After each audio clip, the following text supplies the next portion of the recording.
walahem kocapan batet ma. Ibu kia hadaunya yungwan paling bunyi. Dau ma teman mong maya hayang mongong ha. Kawang ngau kaya teman dah mong yong na temnang hayang sabu hibaka lokale bu pe kawang de kembu hibak ngohau sha muilanda sapnik nang. Muilan hymn number 472 FK 472 Kobali denyit men i Ni pi hau pai bu hibak asema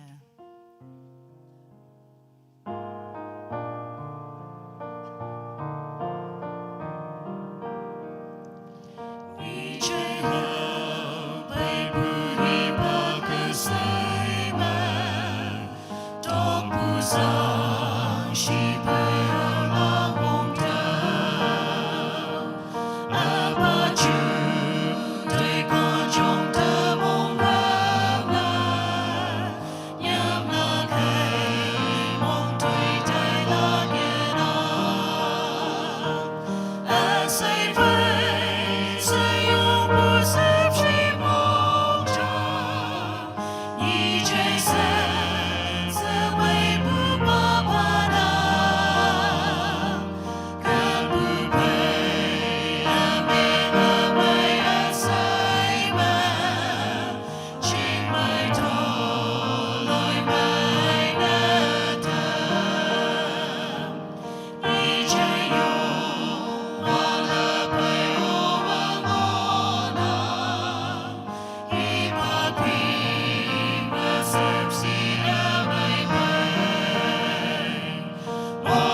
Number 258, okay? 258. Great is thy faithfulness. Nang monghempu ayong 258. Mula cham shayong yalang maloka.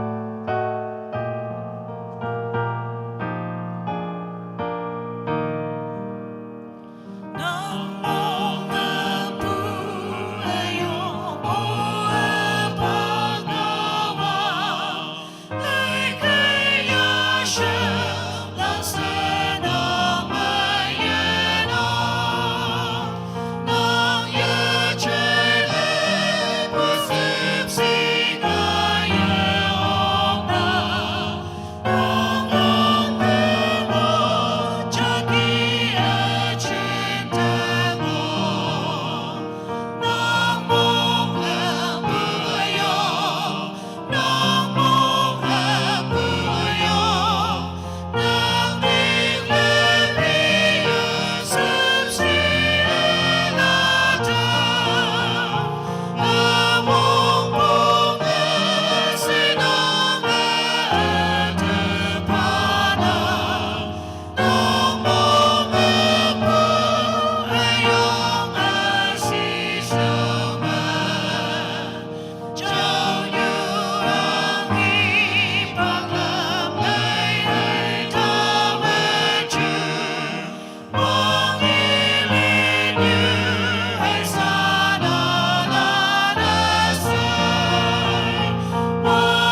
Praise the Lord. Hallelujah. To teman pai lambui lak cina sa kawang ngau cah ke inang. Au yana kawang da yi nun. Sai pai ke hayang caya. Hayang iya ate hang hiling tawa nomanda ifaning. Camlak cina tawa ida ingwan. Hayang tawa ye pai yi lobu pa tawa kawang ngau nang.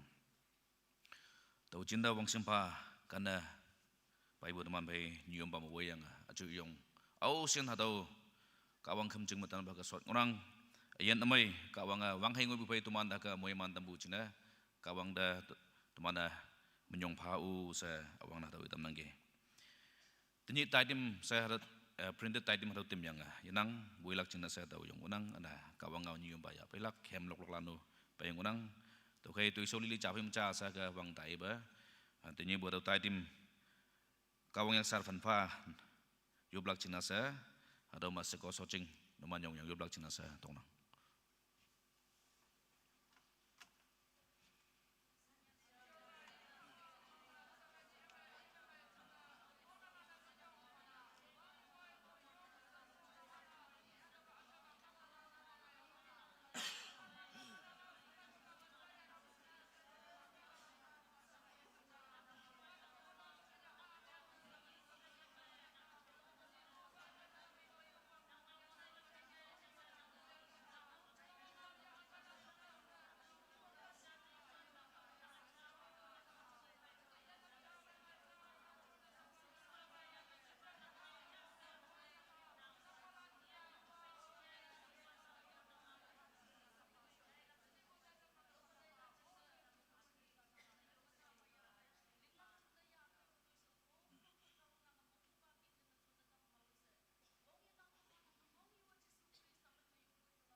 menyong panang kawang elak ba numan inda moy mantam si sa hem nulak cina sa hibak yu ngorang atau memis lim em wangsa sa hem nulak cina sa ya ada hibak tam nangge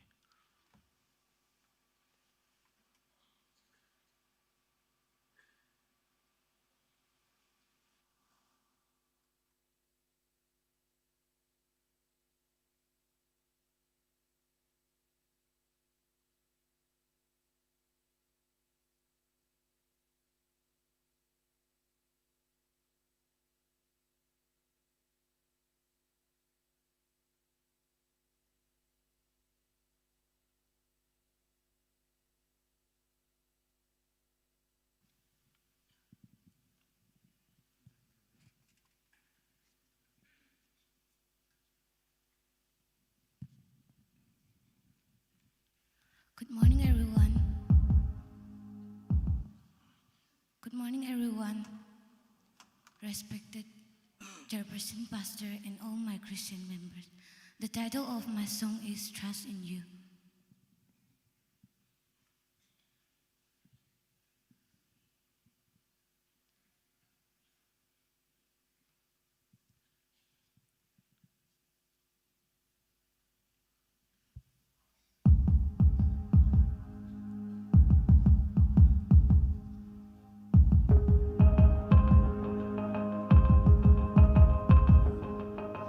Letting go of every single dream.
what tomorrow brings. There's not a day ahead you haven't seen. So in all things be my life and breathe. I want what you want, Lord, and nothing less. When you don't move the mountain, I'm needing you to move. When you don't part the waters, I wish I could walk through. When you don't give the answer, as I cry out to you, I will trust, I will trust, I will trust in you. I will trust in you.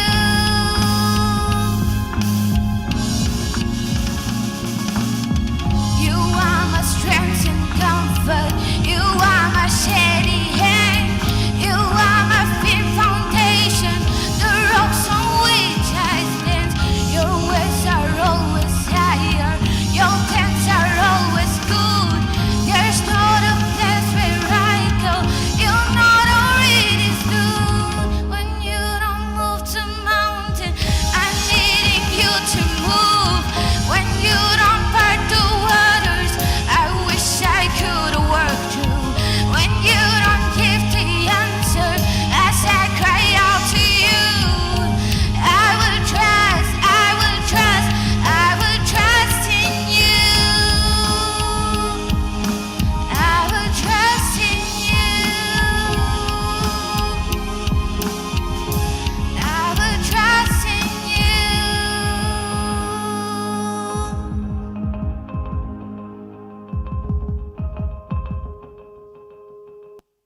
Thank you.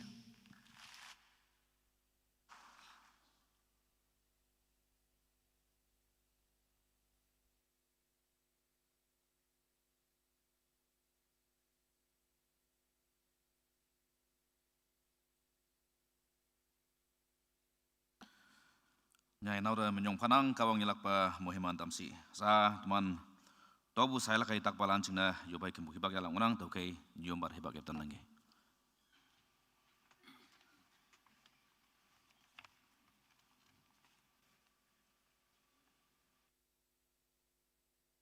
Kawang ngawa haki temanda inang. Pado hayang atawa nang do faglak. Maya dok haya singa daido jam sa powa hayang ma faina tamma nang yungkyang ngui se yan sok tamdo. Hang chine nang chuan bu dok hai bu dawa nang do dok hai la. Ada kawang ngaw. Sa tobu ya bai bu nam no bai lak chine sausan balan di bakep na. Hymn number 202.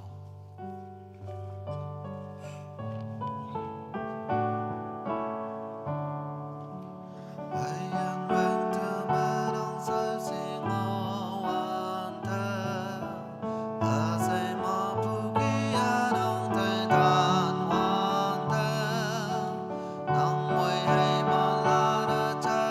Ghiền Mì Gõ để không bỏ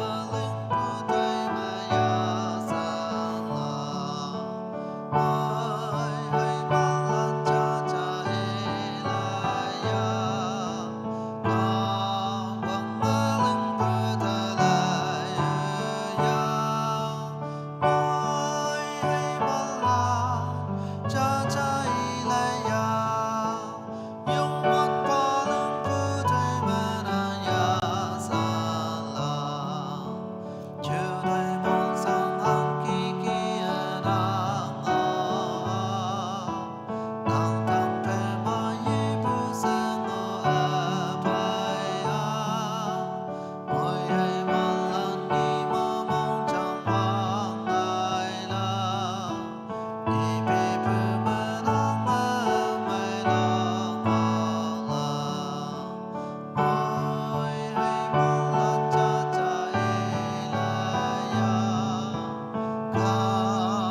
teman fa yo pum umlak ching ne bio exam phalak ngobu to kema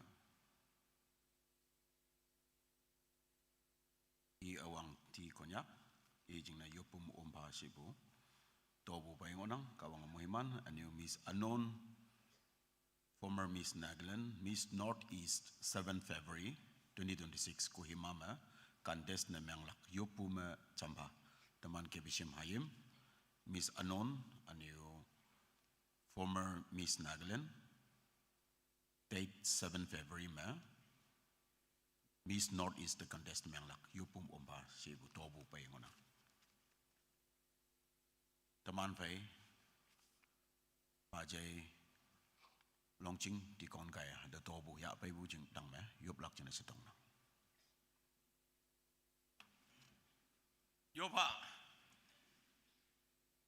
Yasanyali Muhiman na tamba Yungwan ba kawang Nanganang nilanda Yuyu yafan me Muhiman na tam Nanga muhiman na tam buyu mabu Nanga muhiman bu setay daw yang Awian ausin bu kata Panpong to bu ya apay Misin toy sa uting na ya apay bu noksa pong jong Toy sa me Okpong ye ya apay bu noksa pong jong Toy sa uda tayo apay ya apay bu noksa pong jong Hayang takatin maya tambu jing na ya apay bu noksa pong jong Awian ausin na Toy nyunan hama Haing me Hoy lai me Yan ha yan mong me Nang da tobu ya apay Pabu ayan noksa yalak pa muhiman na tamba Awian na Pau yang bay de Anang ba Akyang mapay ngo ya bay Iman do ngoy galaki bak jing na Yak yang banang muhiman pa damsi Chow yang ayan kawang Toba siang ingin na Nang angjing jalon bu ma Chuan na paya Nam no dai ebe Nam no dai bu New balan hayang Susan balan ya hayang nang chow damba Hayang toba siang ingin na Nang angjing jalon bu ma Wang ngoy na tamba se Chow tamba Minyong pa Wang tang kawang ba yaksa da Pan na pa Muhiman yu yopoy Tolana se uba Nang mga yaw Amen.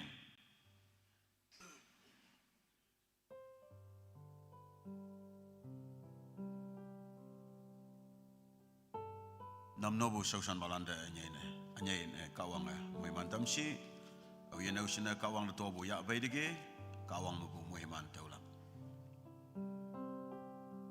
yo babay buki nang hayangan ninok jing na special prayer tanap kawang song da prayer request agenda adam ya bay ngok bu namyang kama hayanga edang da ya apay na dem ngok bu namyang kama yo pu oklak may dem ya pu oklak daw kay madawa daw hibak ebnam kawang ngau daw daw ki inangi chingmai daw naman fay angnang a chingmai daw naman da fanang kadok niwa fawuga daw naman da yafa numan mong tak sang hayang tak nyam adawa Jisua ibu ngau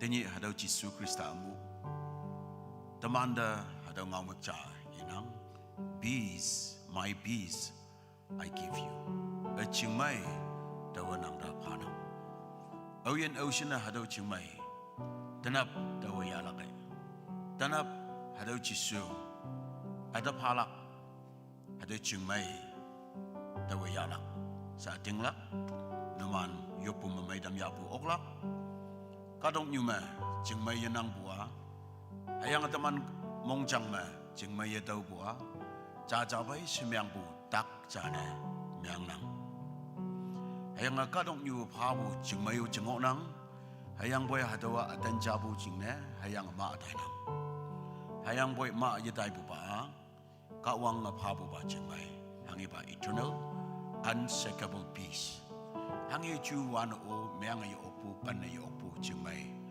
hadaw halak jingne tanam teman da promise na myang mo teman mo ilan mingwe now is the time to rise in faith my dear church. Chimpu bumeno kadalan sa angonang ating lakpo manang yung laka. Nang nyambu ma, takpu ma, yalakpa suatang olakta nang yamong lakfongbong. Hayang boy, hadaw mo bulana damlak chinese ating lakpo ma nang yung daw.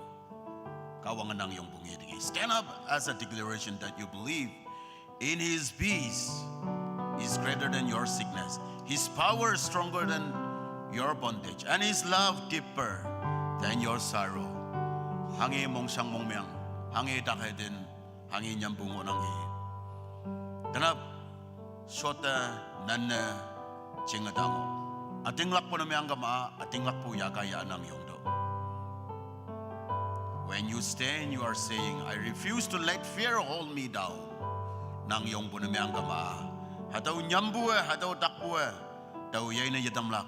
Dawa ating lakpo mayong nang sa may damyanang. When you stand, you're opening your heart to receive the peace that only Christ can give.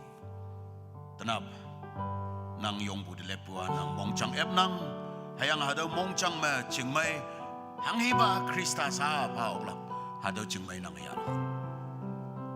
Be assured that you receive this peace this morning. Hadaw chingmay nang atawlak. Nyambu asay daimalak, takbo asay yanlak, hayang sangsi asay lana damlak. Teman mong sang mong meang idang da yabaya. Do not let your hearts be troubled and do not be afraid. Jisue ibu hadaw ngao. Teman na tayo ha. Yob ni inang anu ning nay bu atam moya yong lak ngau kumay bang ebna kawang la moy lak kawang moy malak kawang moy malak ani ngoya yong do kawang moy malak kawang ngi ngonang. Yes, God sees you in and out. God sees you kawang ngi nang teman na say kawang song tupay buhay mo nang chachapay ba utay na hangyo yinang tanap nang mong dasang chingmay daw naman da panang sinam teman hadaw chingmay ating lakpo maya teman jam sukoy bangya. Hallelujah, hallelujah.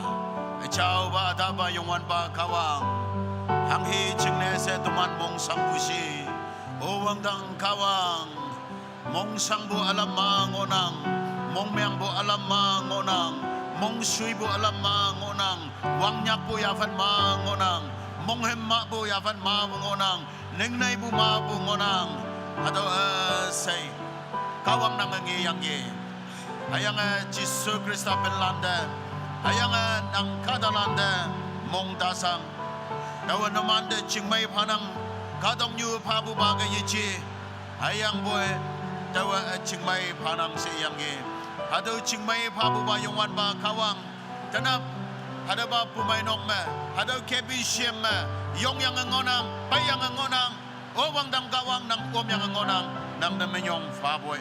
Hallelujah, wang dang kawang hadaw chingmay angba Prince of Peace is here to touch us nang chingmay angba tanap taman bay ngonang hayang aduman lebi wude chonla hayang nang maboy healing nang kadalan dawla awian ocean iman sangbu kawang nang songdaya abay dege iman takpu nang songdaya abay dege iman hanggiyi nang ya songdaya abay dege Nazareth Jesus Christ man mamaydo Nazareth Jesus Christ man malana damdo Nazareth Jesus Christ man madolo may damba. Hallelujah.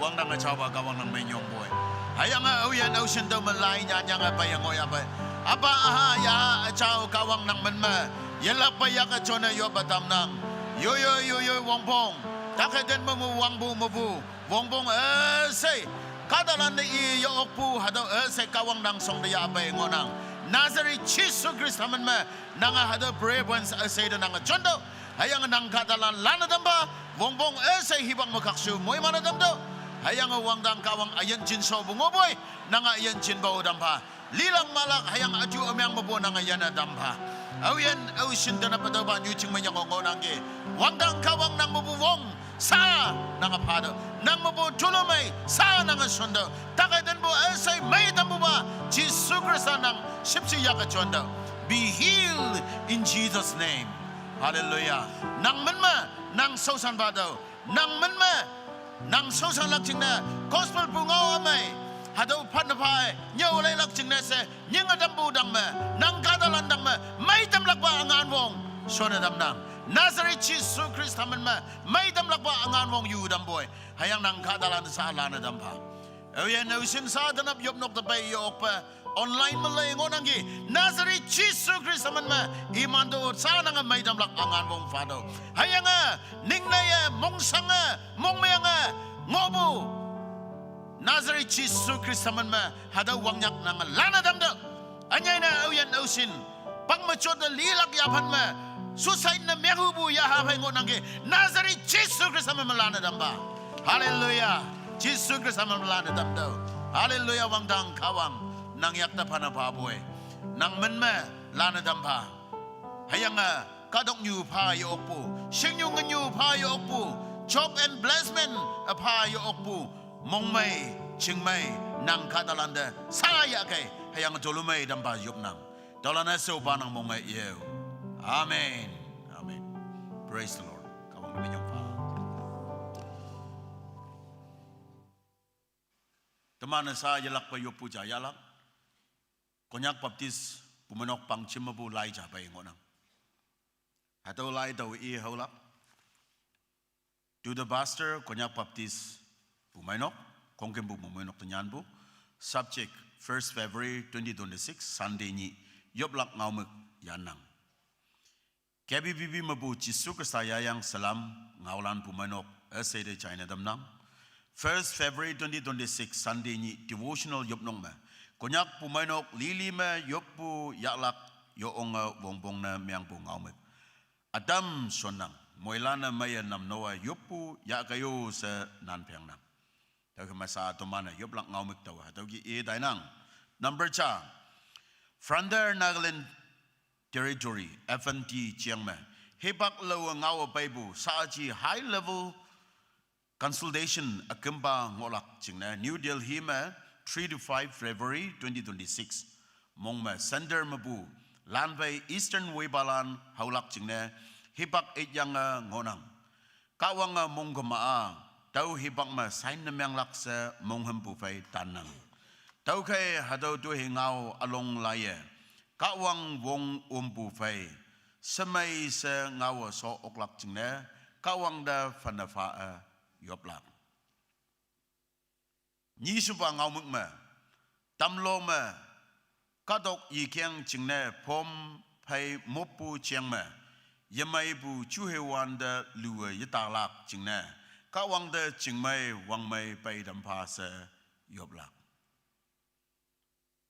teman we balana hanghe ba ya fanma ngawlak semay sa imana ngawglak tau kay pang new hada social media WhatsApp yanme yichi bu ngaw yue daipu yison lak jingne kandeng lak ngawlan o chaye tamnang KBBB so chingmabu hadaw ngawlan dai dalak jingne sa hadaw inang hayang yoblak ngawmako weka damnang tau de bawe teman fai tenyi hadaw FNDU bua anya ine to mana semel lampime hadaw pay bu namyang kama finance autonomy executive power legislative power hadaw ya phanma to manda namno dampa se negotiate namyang taibo hadaw saji last stage tengoi bu ki bu ngawlan pay ngonang dagam to mana yoblak ngawmeka hadaw lan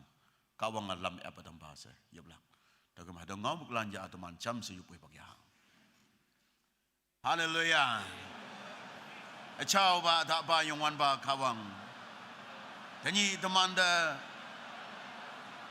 yoblak chingne se ngawlan yana ngobu kie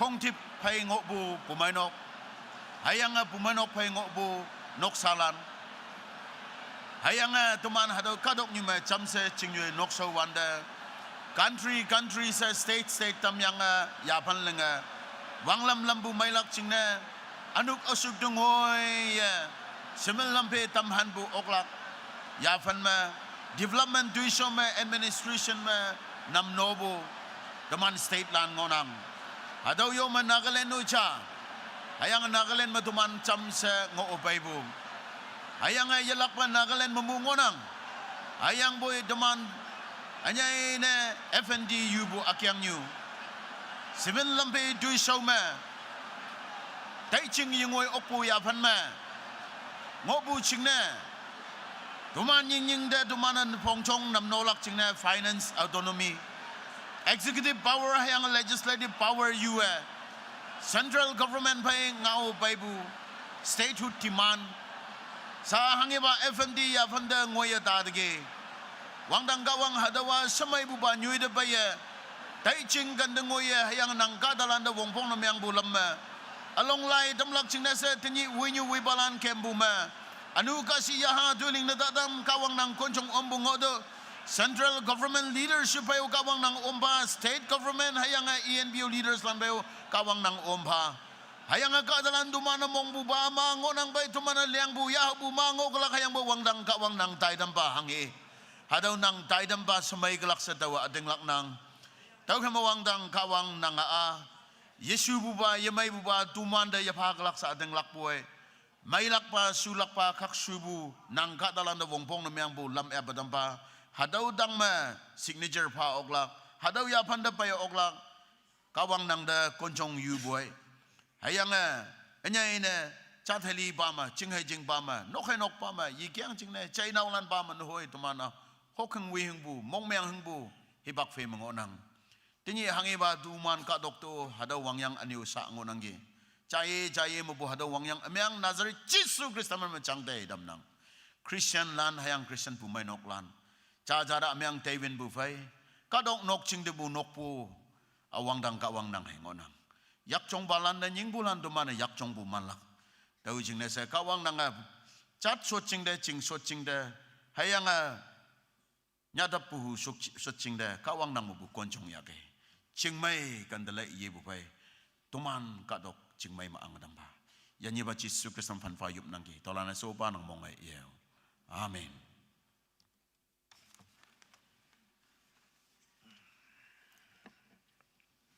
sa to man hemcha chai ha okay nyue ma man sai nyue mam monglong iman akong da hem lok lak chinda sa hibak phadam nang ge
Praise the Lord.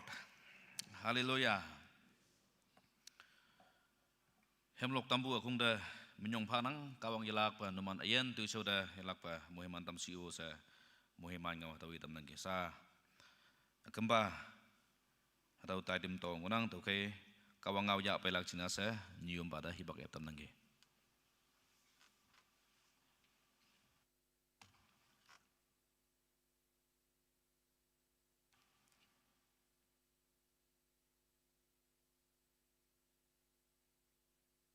Teman fai, au no sen tanyi, tau ba achau kim ching ma, ngonang ge, yalak pa mong maya pon ya nang,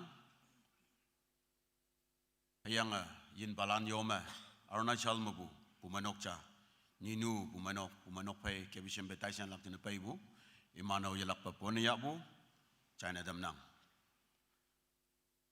Kawang ngau tanap teman pai ya pai bu Book of Acts tala iyi hunang mawang ngau wang si buda taidam lili pang bujing na hayang ngau muk ma ngau lak na ngai bujing na se tamana lambulan lai Bible study hayang meditation hadaw yiso bo taw yang ge hadaw de che badala so turn to Acts chapter 15 lambulan apong panmanga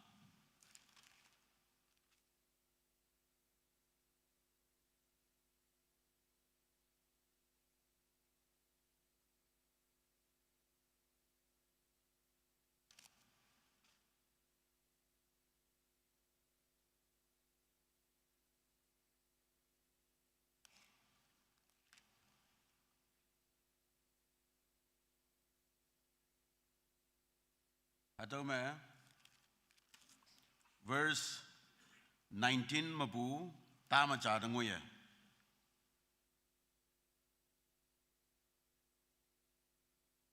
Jamsi ihunang Acts chapter 15 verses 19 till 21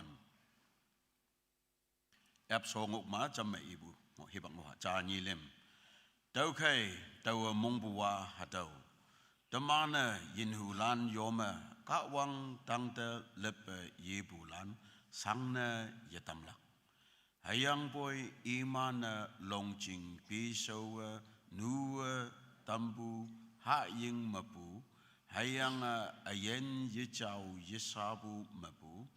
Hayang feta duibu hay I mapu. Yana ngolak chingne laija nyalak. Hang chingne mosawa asongbu jinmamu jingyu esaima senakok lanma sapat lep iye ingau ilak chingne konyo palan angna peyangi yubwe bagyak ni achau ba da ba yung wan ba kawang amahang yu wong yinang nang wong ma dam pa nang among buki ingau lak chingne nang sausan ba yin chuan pa siyup nangi Tolana seupa nang mongai ye. Amen.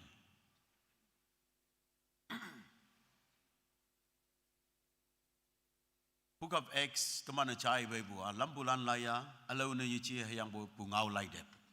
Hayang ada pungau laidep ba alau ka dong yu pungau na yichi hayang boy church history. Tau jingna church history yam wanda hada mawang nang. Hayang hadawa Dr. Luke Nyanbu se temana sing. Hayang usually doctors lana nyana hebu semen lampe mi yong details iman ma hado detailing hado skill ngona tau jengna nyanbu jam na chia abyoy ia yo ong maya nyanbu physician cha nyanbu na myang teman the historical account yo ong maya nyanyang ngona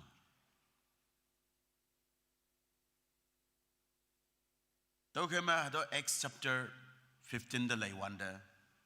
Taman Bible mo ngau mik na hado ma Jerusalem ngang tap si nyanyang mo nang.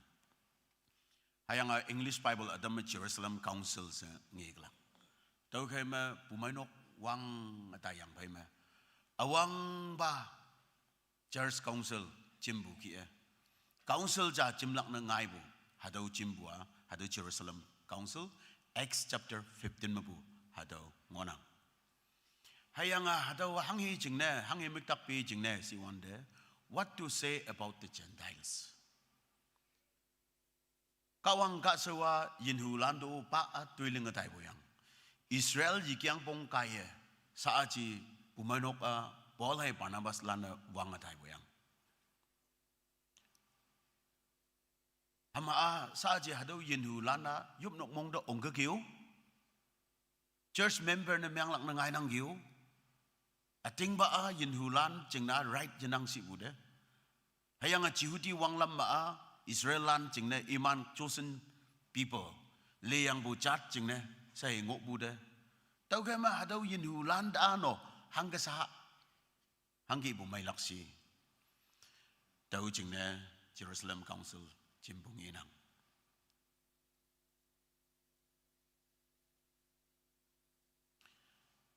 Temana tay okpua pumenok cha se gama yong may kadok nyu kong dep kem bu phaya pumenok yong may kem laksa ating laknang hayang anyo hadaw ki kem lak yang ma si bude book of Acts ma pumenok ay sasang sapong anyo taydam dehen bu akan mengai hadaw ki bu temana ninang hayang boy hadawa part of discipleship teman jing nese leader na myang lak samay si chong lak jing nese hipak feme pumay nokte ani upem lom da hau bu hadong inang au bu teman na anyay na ka hamba jam ya fe ne tai lak hawan da ka hamba awok yang wang du yang awok yang tai dalila to yang hadaw hau ngai wanda ta angai digi si angai digi tiang angai digi wong li angai digi hadaw ki etamana atingak argi taina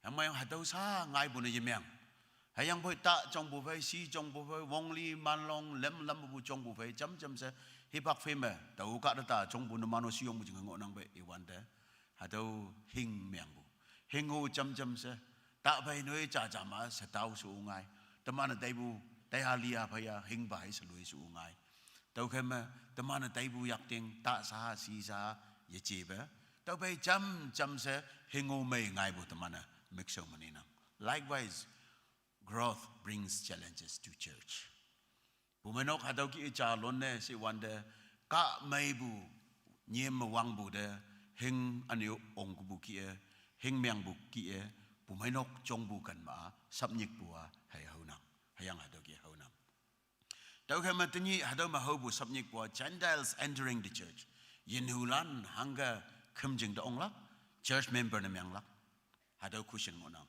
what do we say about them hadaw yin hulan jing na hangi ihano teman bai yu omlak ya omlak hadaw council jimbung inang pumainok ma iman yu omlak ya omlak what did the opposition say hadaw jama teman kong mo ye ok taw jing akan jahay ibu taw kama teman dawo na myang kama hadaw akung cha labu kung ngo bu kay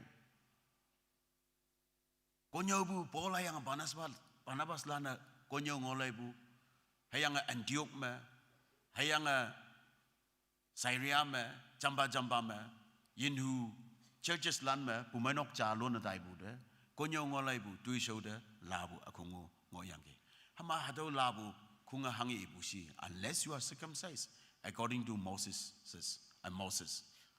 you cannot be saved iman hadaw yang chapter 15 me verse 1 me nanga asaw ye khpo na myang kama Jehudi wanglam ki nadalan asaw khpo ye nang bo na myang kama Jehudi lan myang bu ki pumainok kadalan ne church member ne ye myang okla yanyi bu ye tawlak hadaw yang ge akyang niwa yanyi bu tawlak jing ne si kama Jehudi lan ki asaw khuplak bongbong hadaw yang ge tau kema hadaw Pharisees hadaw kadalan Gentiles lande iman Jehudi lan chuan ngopu ngaukum hadaw yenhu lando kena dambu hayang hadaw Jehudi lan wanglam yenhu lan yake bu nemyang kama yanyi bu yetawlak hadaw yapan wang ngoyang tau kema hake wanda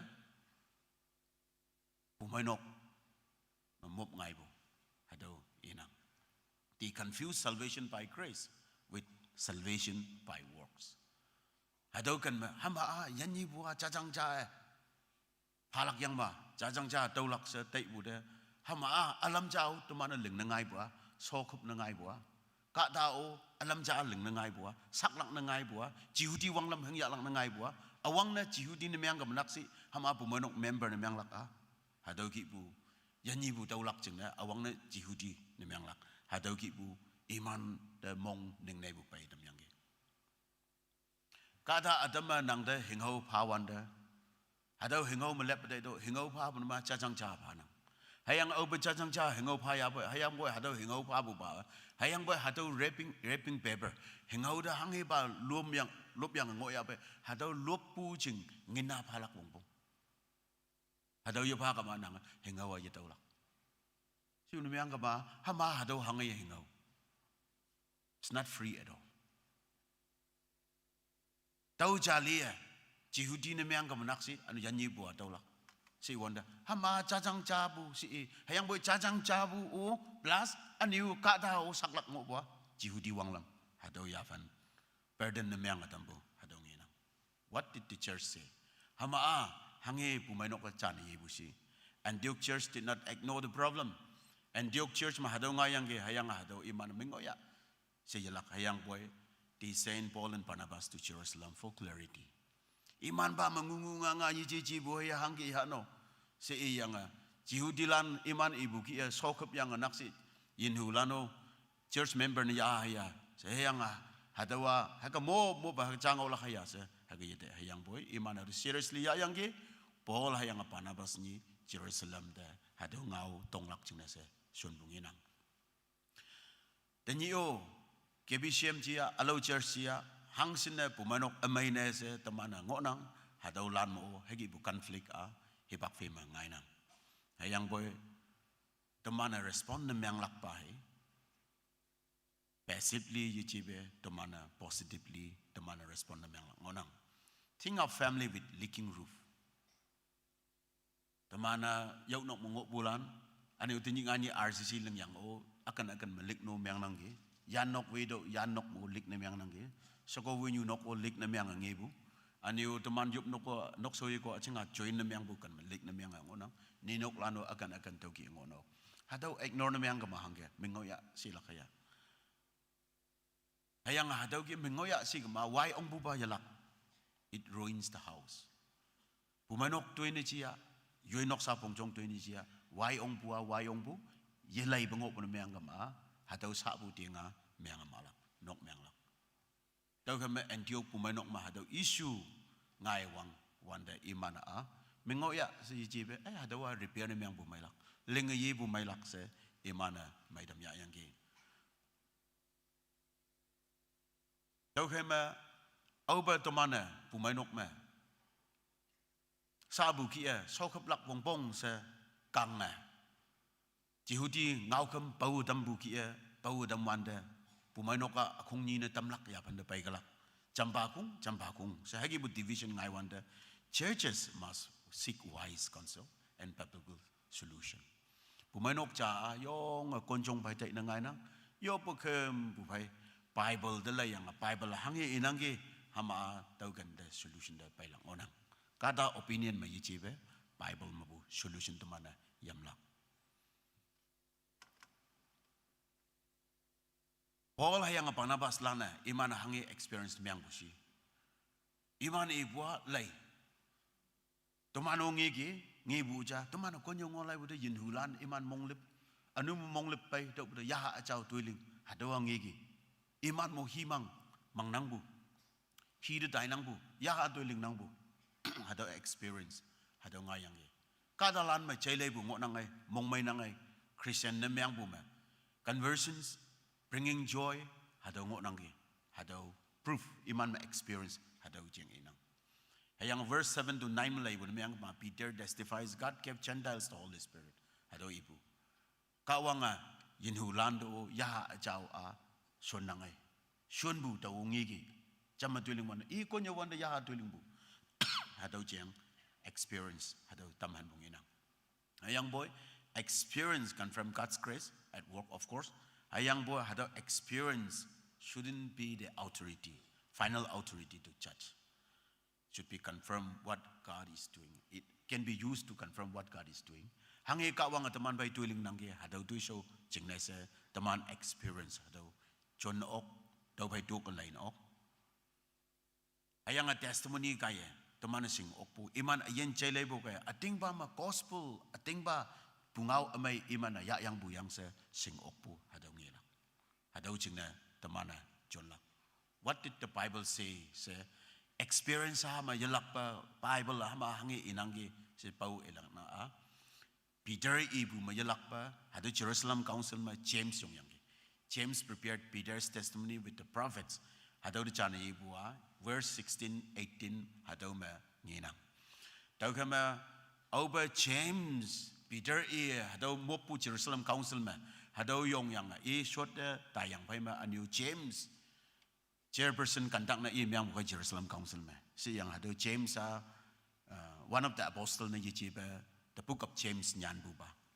Half brother of Jesus. Hado yong buwa aniu hado de chani ibu issue de wanda. Anya ina sa atoman ibu hado kan solution de paibuwa hado ngonang. Amos chapter 9 verse 11 to 12 mabu. Reveal David's fallen tent. David ninok hamdai ngopu hadau lengayela. Hadau Amos lai manyana ngopu hadau yangi. Hayang atau the lepo Gentiles will seek the Lord and be called by His name. Yin hulan yongwan ba renyak lah. Hayang yongwan ba kadalan yin hulano meang okla. Oba hadau it desembu ngau de layaba hawanda David Israel kingdom ni na mandam bu hebang ma. David angjing hayanga liyang bai ma 200 to 250 years bai ma. Amos hiba. Hayanga hado Amos hiba Jodama bu ba. Hayang boy northern kingdom Jeroboam 2 awang lam bu hebang ma. Israel landa warning pabu it desembu hingau ibu ba. Hangna Northern Kingdom ba yong liek kepianga siang nyu ma semen lam power na meang ong hayang boy spiritually so corrupted yong yaham wong yinang bada Judah Kingdom ma Uzziah king awayanga hadaw angjing lan ba Judah ye kaum ba mayanga angjing wong nang ayanang hayang boy hado Amosa Judah ye kaum bu hayang boy kawang ngau ide pabu hingau ide semla elak jing na ba Southern Kingdom de pabu direct message hado ngona hayang hado ngau ide sembu ibu tanap teman ibu show mu bu hado text hado Amos laya hado wande bu ngau ngona hayang hado wande hangi ibu si wande Nino David angjinga khoi da bu yai da bu awang na Israel angjinga cha hingok bu de. Now it's divided into Southern Kingdom and Northern Kingdom. Angjing ni na pai khoi de bu. Hayang semen lambe ma wong yinang ba nyai da de. Hayang boy reveal hado David angjing aniu ni se lengia. Hado Southern Kingdom, Northern Kingdom ma ni na saya ayi ok. Hayang boy ka dalan. Kawang da ating lakpo ya fan ma lengia la. Hado lan sa yang ma si wonder it's like yay dabu nok collapse na miyang dabu nok lenga ye wanda 10 rooms ngobu lenga ye wanda 20 rooms pawyang lenga ye bukia yising ma 5 rooms ngobu de a new room ja extend na miyang yang repair wanda ba another 1 or 2 rooms extend na miyang bukia over hado Israel angjing imana kawang yising bujing na pai ko ta hado angjing ni se lenga ye buhibak ma hadaw awal ngayelak Messiah de Jesus Krista pai buhibang ma hadaw Jesus Krista wanglam kay lengaye wanda Israel nok sa yijibe Gentiles nok salano oma lengaye lang hayang imana yung wan ba sa nyak bu oklak pumanok members na Israel sa na yijibe yinhulan tuman India lano oma Yongwan ban nok ma member jana miyang po okla. pumanok members na miyang oklak. Hadaw Isaiah hibaw ibu, anyo Dex pa ngonang naman hadaw hubu, hadaw lana, hadaw bay lepu ngonang. Daw kema God's house is for all people, hayang a peoples. Hang na peoples means multiple nations, tribes and ethnic groups. Hadaw kada akung siya abiyo anyo language group mabu kadong imang sengoy abay hadaw lanjing na yob nok moy lanjing na yob puno. Awi chat jing no le yang yob nok yana. Kong kim bu jing na hadaw ngonang. Tau kama Amos lai kot na miyang bu James kot na miyang bu lai tau dai bu ngau cha igning. Sepa decision pa na yalik pa iya Isaiah laida Amos laida lai yang tau mu bu bari side na miyang tayang hangga hadaw solution settle na miyang lak hadaw point da pai bu nginang hayang Bible tuak lak Yesu bu lai lak jing na John bu nginang hayang Bible kaya direction hoyang gi churches must evaluate culture trends and experiences by asking what does the Bible say. Tani teman pumainok lano o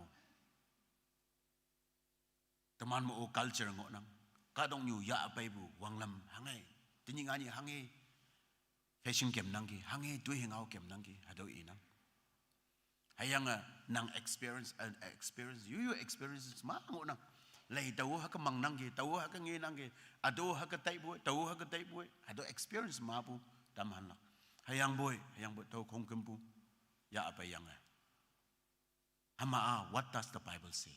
Hataw lan kong kembu tang me Bible hangi inangi. Ayang Bible hangi inangi hama sa yampo na miyang ba it protects from error. Pumanok pinadailak mo po, doctrine pinadailak mo po, paulang mo po.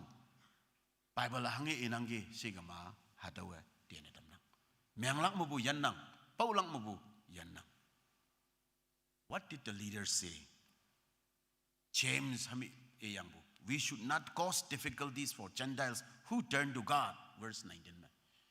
Yenhulan kawang song da lai bulanda anyo anyay sausi pau yatamlak mompong. Papti yang monglip yang pai buda hayang boy juti wang lam so mangkep. Circumcise the man myang. Hayang miyang lak ompong sa hadaw ibu yang. Tau jing na James sa abu Amos lai mo bu Isaiah lai mo bu hadaw kong kembu Bible matok alay na tamyang pay me hadaw decision pa bu hadaw ngina. He gave moral guidelines but did not impose Jewish ceremonial law.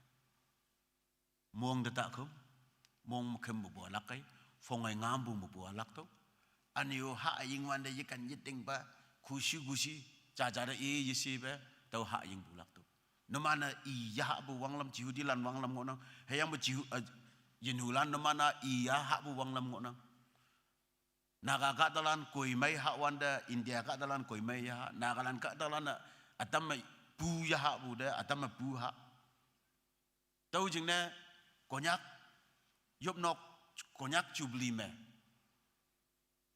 Jubli mo siang wanda platinum mo siang wanda hadaw ma yin ba obalan hong kembo nyeka chimbu de hadaw ma yu mayo koi mayo pu mayo sa kanyat pat pun miang kama hadaw halak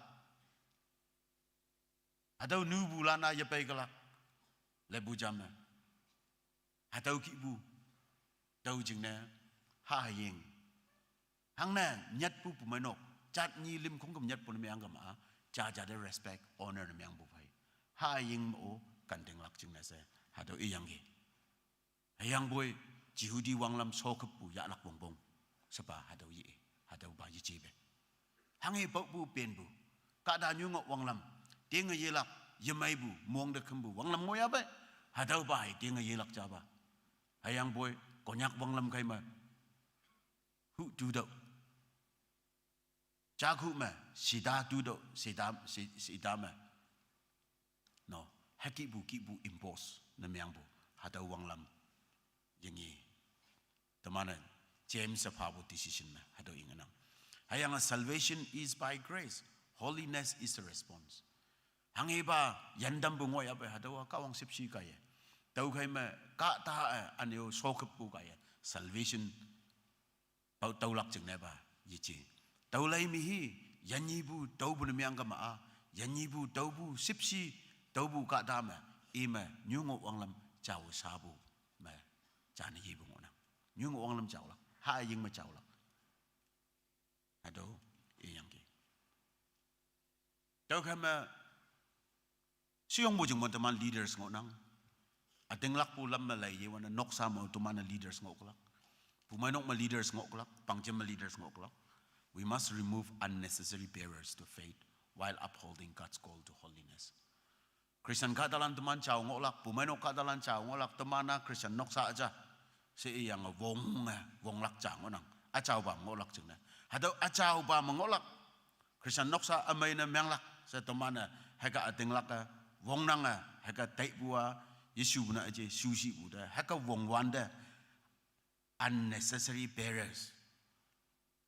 Kawang ngau na yicebu nang mengai bu ba pawyang ngoya. Society ling bu ba ngau kemba anyo pawyang ngoya. Hayang ninok hayem landa hadau burden na menga tamya.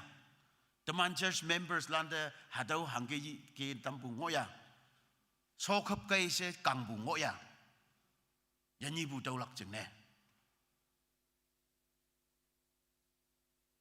So that's our reflecting points. Temana dokalela. Noksa kong jong da lai yang. Teman spiritual life me. Akimba point ma a wise and pastoral decision. Tawa hadau Bible e wanda temada wanda hadau ma sing okpo ay jude may jang bu tau bu yang o. Se. Hayang hadau ma bu learn na yang bu ma ngoyang gi. Pastoral decision. Pastor nyungo wang lam ngau fan na tampu. Pastor office kaya ngau fan na tampu. Hayang juday konjong wang. Hangiba decision pabusi. Gentiles are not burdened with the law of Moses. Hado decision power the Jerusalem Council me. Yin hu landa hado mosa lo ngau kem mengok buki sokepu hadawa ke yedam. Yin hu landa. Hado janga tak ki. Hado decision payang. But they are encouraged to hayang boy imana lenglak condition atam pabong ina yin hulana lenglak so ba ye kablak mo sangau kum gi mai hadaw imana yikelak hayang boy hadaw yan ba lingkayo. Avoid idolatry. Mong de kembu hadawa lakto Krista de kembu members nyangama hadaw mong de kembu hadaw lakto. Avoid sexual immorality. Pongai ngambu. Imana jama pemma hango yici. Wang da onglak ayah onglak. Pemma nuya biyoy. Sangya biyoy. Hango yin mang. Pemda hangi may. Hadaw gi ngo onglak. Pemda hango imana isi bu yinang. Taulay mi the greatest good. Hangi bandang da semay. Tau hay lenglak ki bu. Kadok nyuma. Hay ki bu. Wang lam chun yang hadaw influence bay. Imana ngo bu. Tau kami Christian nem yang o pemahangwa aja ya wang dong de pai ma si bu kia hadau gi bu pongai ngambu nu sakpu hadau nyungo wang lam alang ki nyat da iman ngopu hadawa hagai jela achau ba sigma tau kan ba chau la hadau iyang gi respect fellowship with Jewish believers Jehudilan members ngopu kai tau jing na jamma jimwanda Ado Jehudilan wang believers lan day. Nyungo wang lam tay maya. Jaja de Asia. Jaja de chance tay pa. Ay hadawa Jehudilan wang lam mengau bu. Hadawa Yehulan wang lam mengau ke bu yang se. Jaja ngau jaya. Jaja de Asia bu bay. Sip ci mengola. Hadaw edam yang ye. Temana. Jaya kau ye da ba balance meang bu. Ngau mek temana tau ok bu. Jesu Krista ya bu ma teman freedom daunang. Teman mo ilana pumaya fan dobu. Hayang ba hadaw freedom hayang pumaya fan without offense. Jaja de ye dama jaja maya dama jaja de yemay bu kone hadaw ba lamabu freedom. Tawa free. I can do anything I like.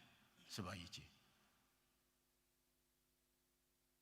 tahu jeng na teman freedom misuse na yemeng lah. Grace without carelessness. Sipsi, kawang ba sipsi. Hayang boy hado kawang ba sipsi carelessly. Ay sipsi ngo yang pema wang bu aja se. Joko nga yelak pengo, pongo nga yelak pengo. Hayang ngo buki ngo yang ye sibu sipsi ye.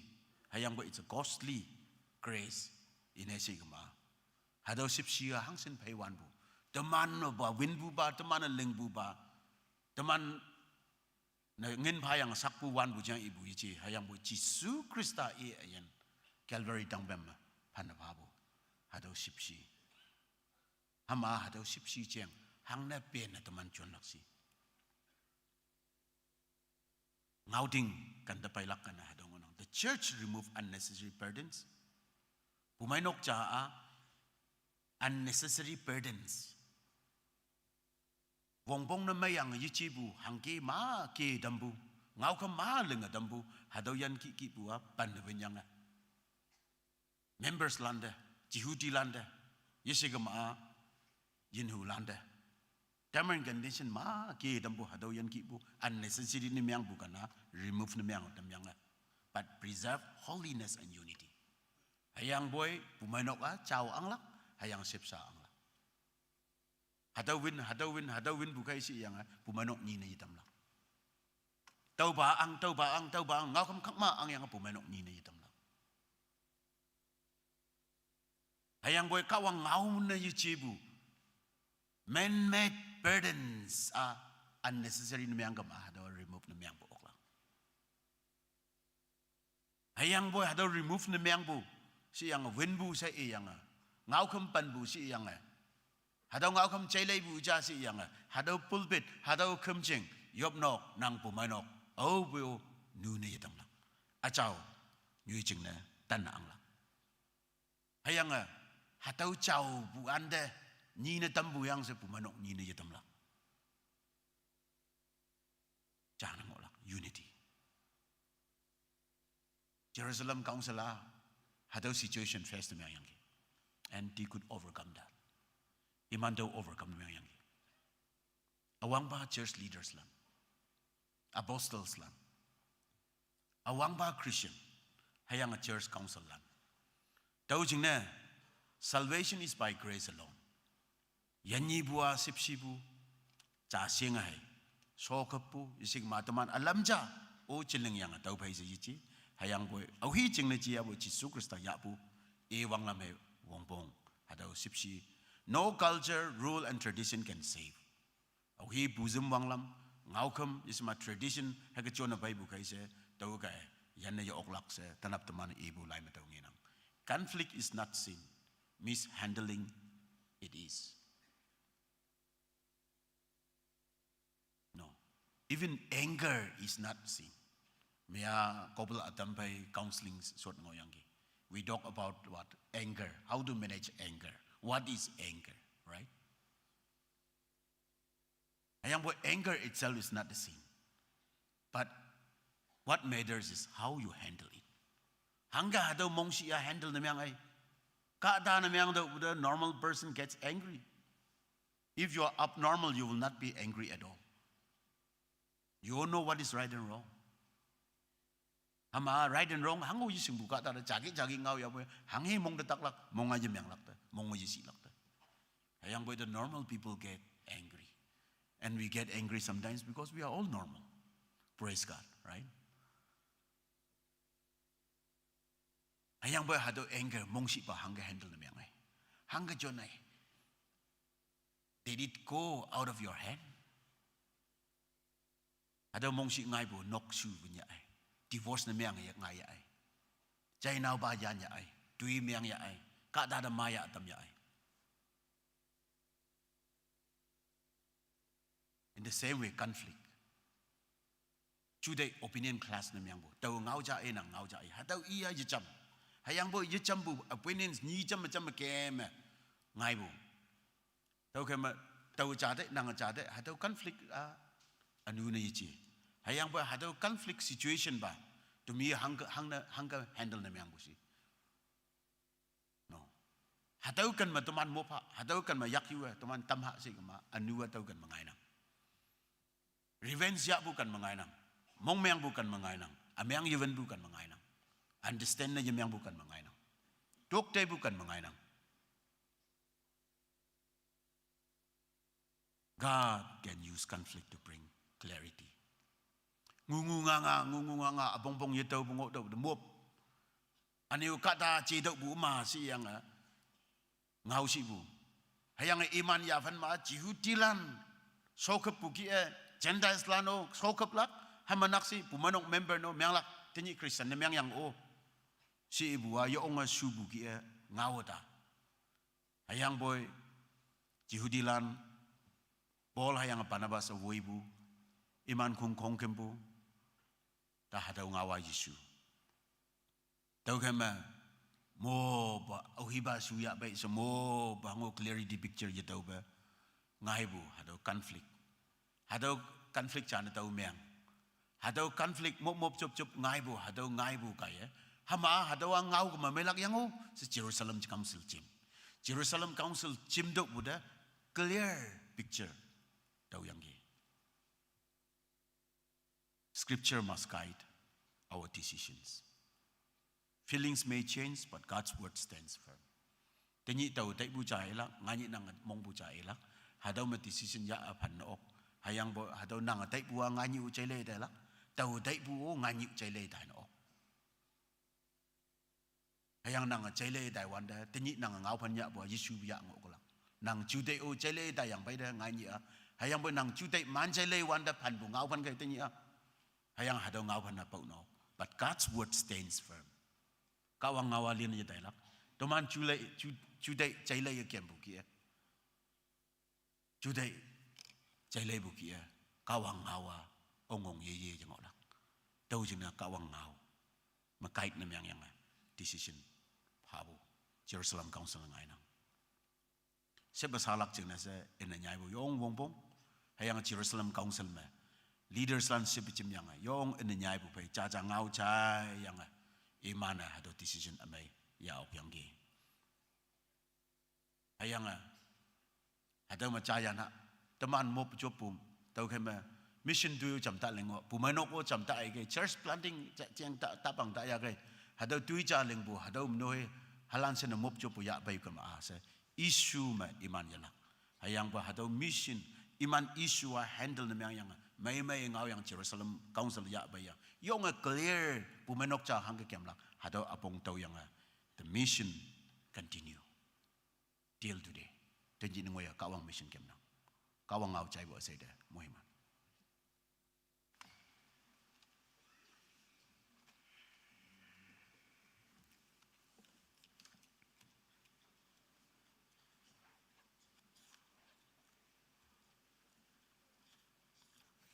Teman tu dimna hem cha lokha 107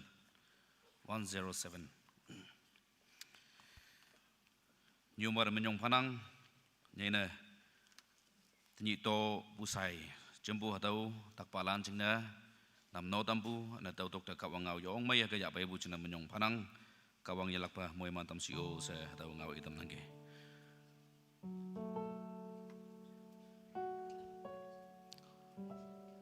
tem sau na teman cam se yong hatau hem loka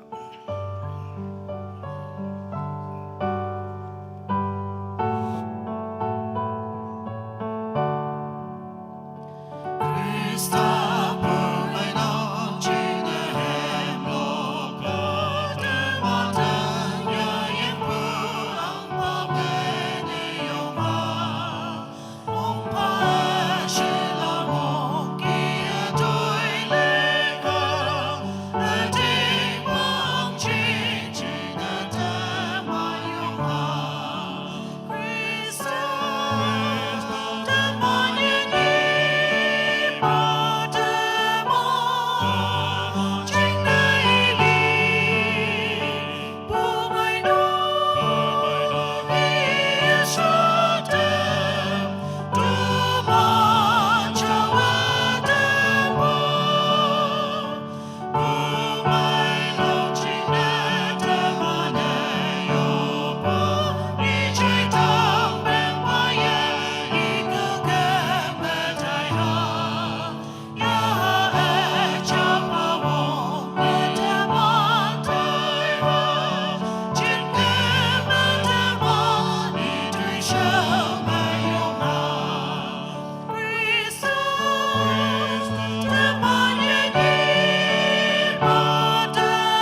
ngamek cai atau ya yang macam saya jupu sebagai yang tu sobuna yang lak atau nguik lak hat me acau nok yang bunok sama ngunang iman ayan tu sau atau tu ha wai wang kong kembu kawang nang tik yang yong maya atau tadim sok lak jinasa kawang mabu wong sipsi yuha usan number 1 atau itam nangge ni sibu bama ni yomba ana inok noksa ana tinyi participants iman jingna mohiman yu yang yoblak na kemna tinyi tadim yong maya sobu jingna kawang dem menyong payang tu macam sa yubu bagai yang tu sobu namya jasanya leu ba kawang nang da menyong fanangge inu hebak ian mai moi landa nang moi mantam karong nyuma ni ma ngonang tau yo ma samai sibu hadau ni nu nanga jiso kresa katong nyu de paya libu nya utam ana yang yibu hadau nya utam tini yang yibu ni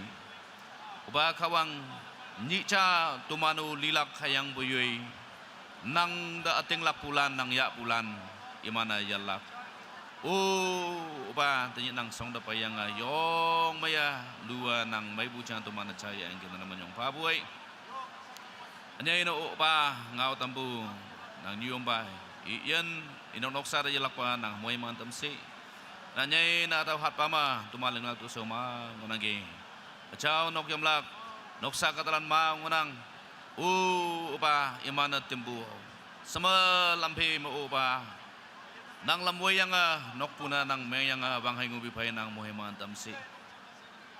Ana tinyi sen hatama participants lan iman. Yoida pabu atau hingau atau ngaya lokalay dambu boybu nang may bu chiang ibu kong kemu iman iyan tang nang mohiman tamsi o se nang mabu mohiman yunang sa daw nyoy ching mabu yanda yang yui tu soma. O ba ngani mo bang yang tuman ako yung wando yalapan nang yaha asaw sipsi tuman iyan tok fay si soma. Nang yaha acaw lamboy yang yan nang tampau sa yan dai ba muhiman yu yang Jesu menyup nagi tolan supa nang mong iyo. Amen.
Jesus.